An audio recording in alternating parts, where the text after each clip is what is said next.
Good morning friends.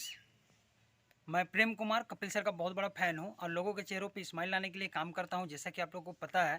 तो सबसे पहले तो कहना चाहूँगा कि आप लोग अगर इस चैनल पे नए आए हो तो प्लीज़ यार चैनल को सब्सक्राइब कर दें। और हमारे चैनल का मकसद या मेरा मकसद ही है लोगों के चेहरों पे स्माइल लाना।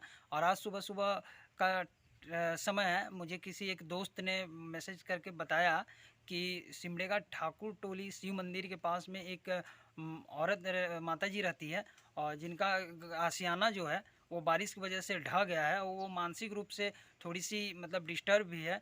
तो आइए इसकी मदद इसके चेहरे पे स्माइल लाने के लिए काम करते हैं, इनकी मदद की कोशिश करते हैं।